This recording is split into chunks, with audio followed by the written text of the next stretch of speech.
गाजियाबाद स्थित नित्रा किसानों को मिल्क वीट की खेती के लिए प्रोत्साहित कर रहा है। कम पानी और बिना खाद्य के बंजर जमीन पर भी उगने वाली इस फसल से किसान सालाना लाखों की कमाई कर सकते हैं। नित्रा खुद किसानों से फाइबर खरीदेगा। नित्रा के मुताबिक मिल्क वीट की खेती के लिए ज्यादा पानी या खाद्य की जरूरत नहीं होती। इसे किसी भी तरह की जमीन पर उगाया जा सकता है, यहाँ तक कि बंजर जमीन पर भी। एक बार पौधा लगाने के बाद ये 10 साल तक फसल देता है। 1 हेक्टेयर जमीन पर मिल्क वीट की खेती से किसान तकरीबन 5 लाख रुपए प्रति वर्ष कमा सकते हैं। 1 एकड़ में फूल से ही करीब 3.5 लाख रुपए का फाइबर निकलता है। फसल के बाद टहनियों से भी फाइबर निकाला जा सकता है। बीज भी बाजार में बेचे जा सकते हैं। टहनी और बीज से अलग से 1.5 लाख रुपए प्रति वर्ष की कमाई हो सकती है।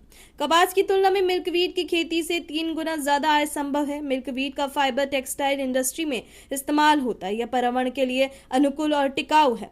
नित्रा विभिन्न राज्यों में करीब 1200 एकड़ में मिल्क वीट की खेती में सहयोग कर रहा है। शुरुआती 3 सालों के लिए रणनीति बनाई गई है। जहां जहां हम खेती में सहयोग कर रहे हैं, वहां की फसल से निकलने वाले फाइबर को नित्रा खुद खरीदेगा।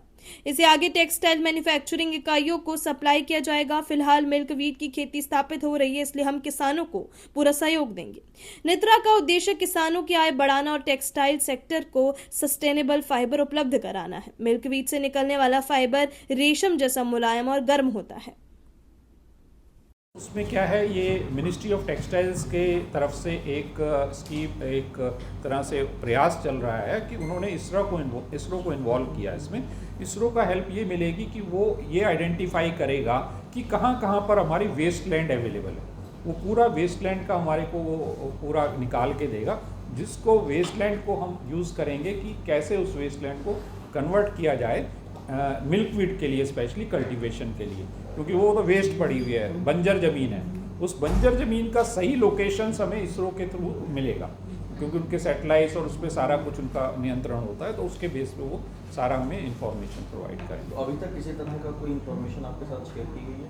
शेयर अभी हमें राजस्थान में काफ़ी कुछ है, अभी इसरो की तरफ से नहीं, लेकिन राजस्थान से हमें काफ़ी इंफॉर्मेशन मिली है कि वहाँ पर ऑलरेडी ये वेस्ट लैंड है और वहाँ पर ये जो प्लांट है, ये वीड है, ये जो मिल्क वीड बोलते हैं, ये वहाँ पर पहले से ही जंगली पौधा है। आपने सब जगह देखा होगा, सड़कों पे लगा हुआ मिलेगा, पर वहाँ पे बहुत जंगल के जंगल पड़े हुए हैं जिसपे, तो वहाँ पे तो ईजिली हम इसको कल्टीवेट करेंगे, क्योंकि उसमें ऑलरेडी वहाँ पर हो रहा है, यानी कि ये एस्टेब्लिश है कि ये पौधा होगा उस बंजर ज़मीन पे भी, तो हमारे को बहुत ईजी होगा। तो हम उस पर काम कर रहे हैं सब। इसमें आप DRDO के साथ भारतीय सेना के लिए भी कुछ चीज़ें बना रहे हैं? हाँ, भारतीय सेना के लिए हम पूरा कोशिश में लगे हुए हैं। हमारा अभी ये जो कानपुर की एक जो ऑर्डिनेंस क्लोथिंग फैक्ट्री है, उसके साथ में हमारा अभी काम चल रहा है। वो हमारे से फाइबर भी लेके आए हैं। CRPF और ITBP को ऑलरेडी हमने स्लीपिंग बैग बना के दिए हैं ट्रायल के लिए। तो ये मिल्क वीट जैसे जंगली पौधे अभी भारत में और भी प्रजातियां हैं, क्या उन पर भी रिसर्च चल रही है? मिल्क वीट की कई प्रजातियां हैं सर। उसमें जो बॉटनिकल नेम के हिसाब से हम चलें तो नॉर्दर्न बेल्ट और ये सब, इस सारी बेल्ट्स में हम जो बोलते हैं प्रोसेरा बोलते हैं। एक वैरायटी है, वैरायटी नहीं है, एक स्पीसीज है, जिस प्रजाति है जिसे प्रोसेरा बोलते हैं।